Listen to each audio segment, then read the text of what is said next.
तो hello students, कैसे हो आप सब। आई होप आपने पिछली वीडियो को रिवाइज कर लिया होगा और अब हम आगे कंटिन्यू करेंगे। हमारा टॉपिक है आज के लिए types of relations. But types of relation समझने के लिए पहले हमें समझना होगा कि रिलेशंस का रिप्रेजेंटेशन कैसे किया जाता है। तो देखो, रिप्रेजेंटेशन करने के हमारे पास कितने फॉर्म्स हैं? 3 फॉर्म्स हैं। फर्स्ट है हमारे पास रोस्टर फॉर्म, दूसरा है सेट बिल्डर फॉर्म, जो कि आप ऑलरेडी सेट्स में पढ़ चुके होंगे। ठीक है, दोनों तो पढ़े थे आपने। और थर्ड है एरो डायग्राम, जिससे हमने पिछली बार क्लास में बहुत सारे एग्जाम्पल समझे थे। वो भी क्या हुआ, उसे क्या मैं कर रही थी, आपको रिप्रेजेंट करने के लिए तो आपके लिए यूज़ कर रही थी ना। तो हम यहाँ पे क्या करते हैं, रिलेशंस को रिप्रेजेंट करते हैं कुछ इन 3 तरीकों से। ठीक है, तो इन रिप्रेजेंटेशन को समझने के लिए एक काम करते हैं। सबसे पहले एक एग्जाम्पल ले लेते हैं। एक सेट ले लेते हैं ए, जिसके एलिमेंट्स हम ले लेते हैं -2, -1 और 4। और एक और हम सेट ले लेते हैं बी, ठीक है, जिसके एलिमेंट्स हमारे पास हैं 1, 4, 9। ठीक है, तो अब हमें रिलेशन डिफाइन करने के लिए हमारे पास कोई मतलब हमारे पास कोई स्टेटमेंट भी होना चाहिए, है ना। तो जैसे मानो मैंने बोला कि मुझे रिलेशन चाहिए, a relation from set A to set B that A is related to B is defined as। इसको डिफाइन कैसे किया है, इसने बोला मुझे कोई ऐसा रिलेशन ढूंढ के दो जो कि जहाँ पर कैसा हो रहा हो ना, A जो हो मेरा वो छोटा हो B से, ऐसा वाला रिलेशन मुझे चाहिए। ठीक है, तो हमको ये पता लग गया कि हमारी स्टेटमेंट क्या है, प्रॉब्लम स्टेटमेंट क्या है। आप वापस से इसे एक बार देखो, आपके पास सेट आ गया है ए, बी सेट आ गया है और बोला गया है कि आपको रिलेशन फाइंड आउट करना है जिसमें आपका ए और बी रिलेटेड हो। कैसे कैसे रिलेटेड हो, बी यहाँ पर बड़ा हो ए से। ठीक है, तो हम देखेंगे कि इसे कैसे लिखेंगे। सबसे पहला एग्जाम्पल हमारे पास है, मतलब सबसे पहला तरीका हमारे पास है रोस्टर फॉर्म। ठीक है, रोस्टर फॉर्म को डिफाइन करने के लिए हम ऐसे लिखते हैं। देखो, आपने जैसे सेट को लिखा था ना, वैसे ही यहाँ पर आर लिख देंगे और हमारे पास हमने देखना है कि ए हमारा क्या हो, छोटा होना चाहिए बी से। करेक्ट, तो हम हमारे पास पहला कौन सा रिलेशन आ जाएगा, पहला रिलेशन ले लेते हैं -2। -2 छोटा होता है 1 से। ठीक है, एक हमारे पास ये हो गया। फिर -2 4 से भी छोटा होता है, -2 9 से भी छोटा होता है। करेक्ट, ये तीनों रिलेशंस वैलिड हैं, बिल्कुल वैलिड हैं। अब हम देखते हैं दूसरा एलिमेंट क्या है ए का, -1। -1 भी तीनों से छोटा होता है ना। -1 1 से भी छोटा है, -1 4 से भी छोटा है, -1 हमारा किससे छोटा है, 9 से भी छोटा है। ठीक है, अब हम आते हैं तीसरे एलिमेंट पे 4। तो 4 जो है हमारा, यहाँ पे देखो 4 क्या छोटा है ए वाले में, 4 क्या छोटा है 1 से, नहीं। 4 क्या छोटा है 4 से, नहीं भाई, सेम होता है ना 4 4 तो, है ना। 4 क्या छोटा है 9 से, हाँ है। तो यहाँ पे हमारे पास एक और लास्ट रिलेशन आ गया 4,9। तो आपको समझ में आया, मैंने यहाँ पे जो क्वेश्चन है मैंने उसके अकॉर्डिंग इसे सॉल्व किया है। जो क्वेश्चन मुझे दिया है, the relation is defined is like this, जहाँ पे बी जो होगा वो बड़ा होगा ए से। ठीक है, तो मेरे पास रोस्टर फॉर्म में हम इस तरीके से डिफाइन करते हैं। अब दूसरा रिप्रेजेंटेशन कैसा है, दूसरा रिप्रेजेंटेशन है set builder form. Set builder form में हम लिखेंगे, हम यहाँ पे ना थोड़ी सी ऐसे इंग्लिश भी यूज़ करते हैं। सेट बिल्डर फॉर्म याद आया आपको, जैसे हम सेट्स लिखते थे जिसमें मैथ्स तो लिखते थे, वो होती तो मैथ्स ही है बट वो देखने में थोड़ी सी इंग्लिश लगती है कि थोड़ा इसमें स्टेटमेंट वेटमेंट लिखनी पड़ती है ना। तो आपको वैसा कुछ लिखना पड़ता है यहाँ पे। तो यहाँ पे आप क्या लिखोगे, ए कॉमा बी, ठीक है, normal A comma B, where A belongs to A and B belongs to B. Small a belongs to set A, small b belongs to set B। A और B क्या थे यहाँ पे, इमेजेस पढ़ा था ना हमने, elements. Where A is less than B, where A is less than B।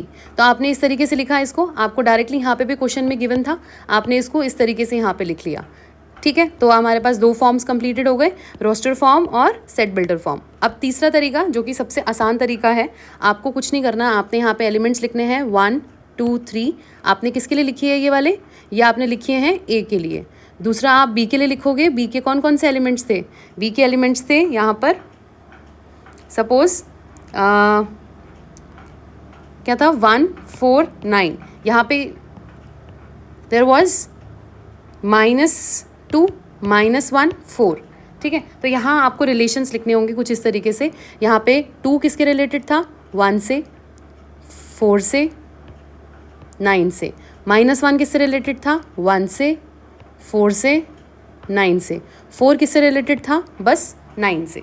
तो कुछ इस तरीके से भी आप क्या कर सकते हो, मैपिंग कर सकते हो। बट ये थोड़ा अजीब हो जाता है ना समझना। अब आप इसको समझ पा रहे हो? अगर मैं सिर्फ आपको ये लिख दूंगी तो आप समझ पाओगे? नहीं समझ में आएगा ना। इसीलिए हम दूसरे फॉर्म्स को यूज़ करते हैं रिप्रेजेंट करने के लिए। करेक्ट। तो अब हमारा रिप्रेजेंटेशन खत्म हो गया। अब हम आ सकते हैं टाइप्स ऑफ रिलेशंस पे। तो टाइप्स ऑफ रिलेशंस कितने तरीके के होते हैं हमें वो देखना पड़ेगा। तो हम स्टार्ट करते हैं अपने सबसे पहले टाइप से, जो कि है हमारा रिफ्लेक्सिव रिलेशन।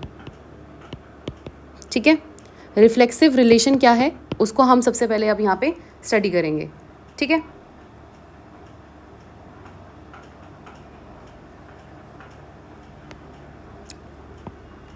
इसके एक्सप्लेनेशन को हम लिख लेते हैं। इसका एक्सप्लेनेशन है a relation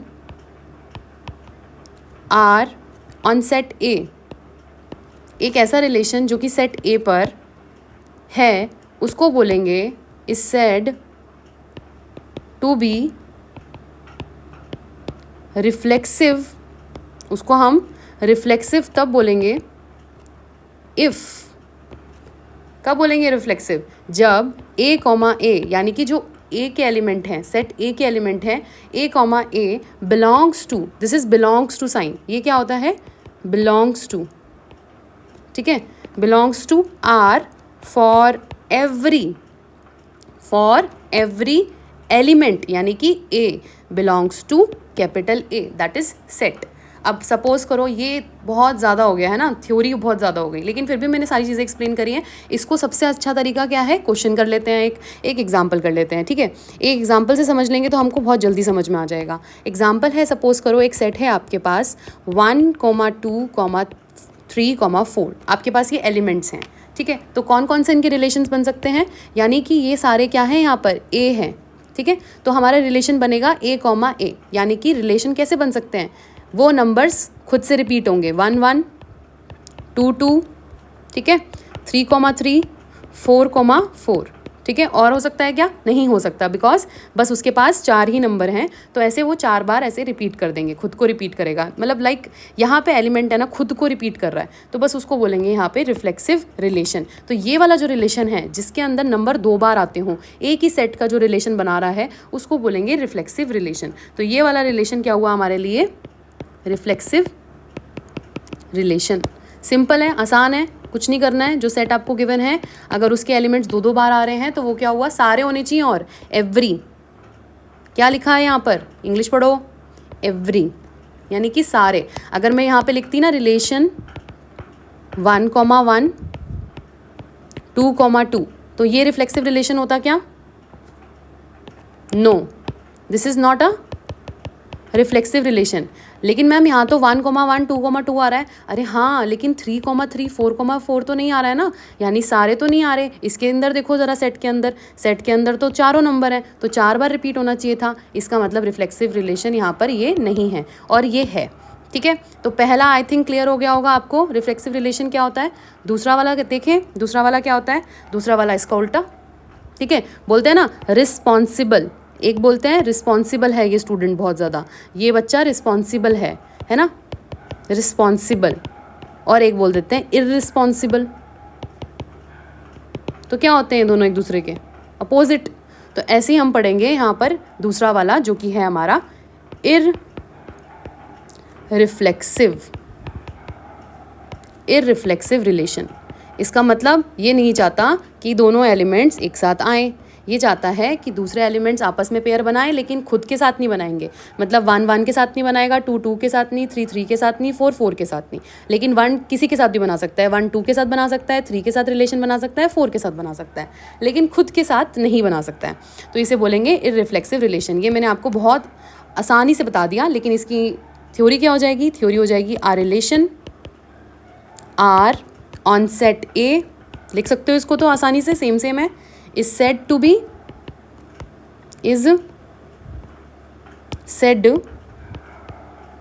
be irreflexive relation, मैं नॉर्मल IR लिख रही हूँ, if a comma a belongs था ना, यहाँ पे बिलोंग्स, तो यहाँ पे बिलोंग्स के ऊपर एक डंडा खींच देंगे, एक लाइन काट देंगे, उसको बोल देंगे डजंट बिलोंग्स, इसको बोल देंगे डजंट बिलोंग।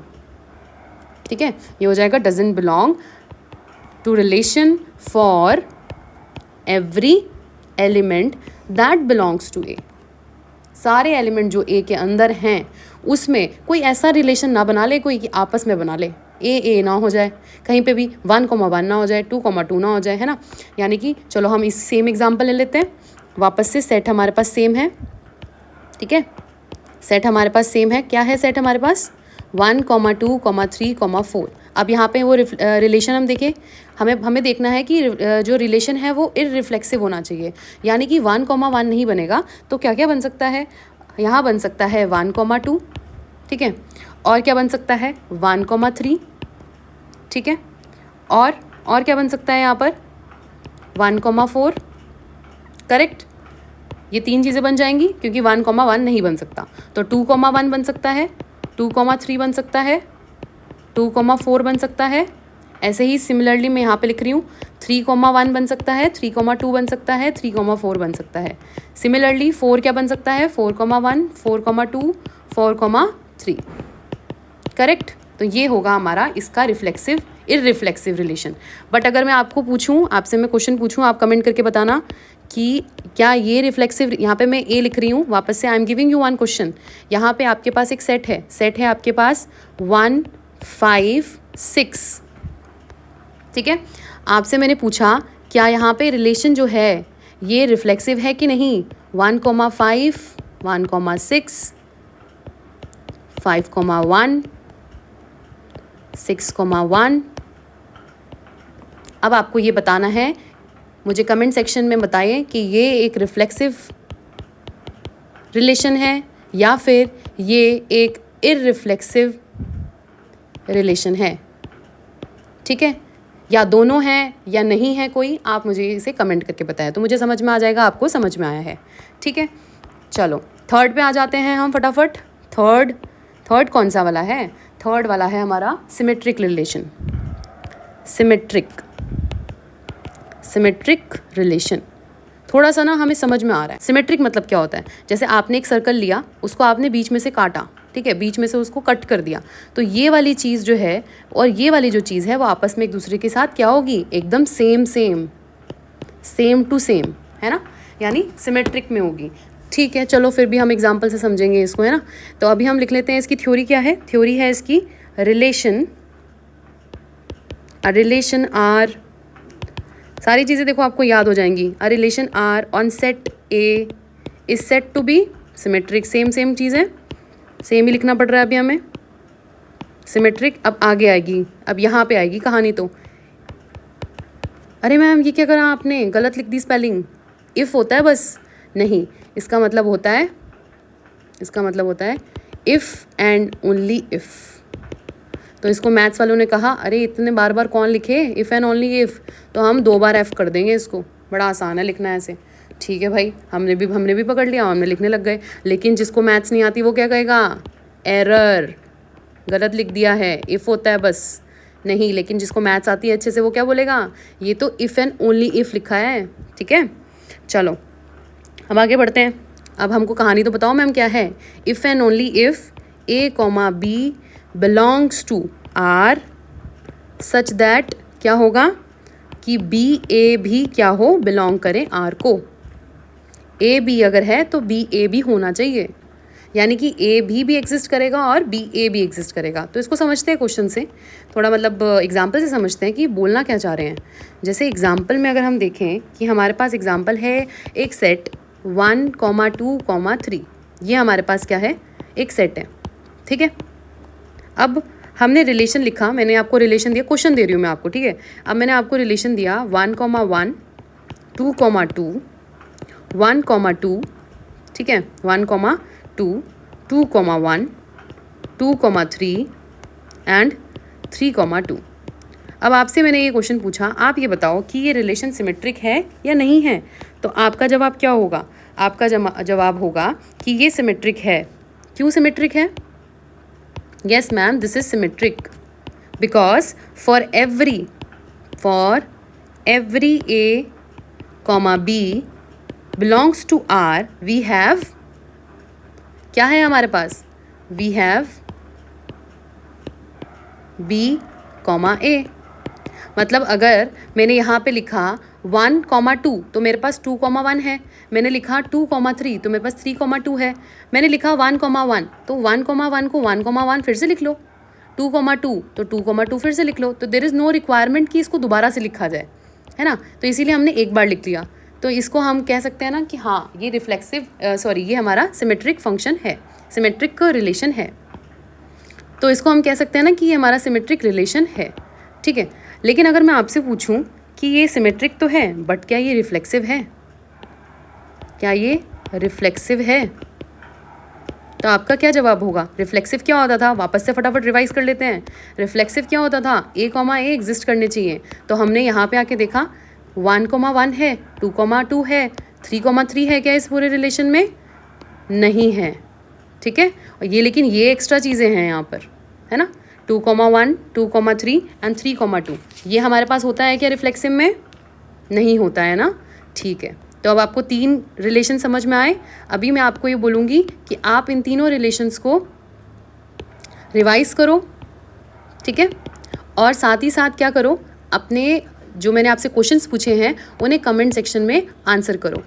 ये वीडियो अगर आपको अच्छी लगती है तो इसे शेयर कर दो, इस वीडियो को लाइक कर दो, मेरे चैनल को सब्सक्राइब कर दो। मैं आगे भी आपके लिए वीडियोस लाती रहूँगी। आगे के रिलेशंस अगर आपको मुझसे पढ़ने हैं तो फिर आप इस चैनल को सब्सक्राइब कर दो। Thank you.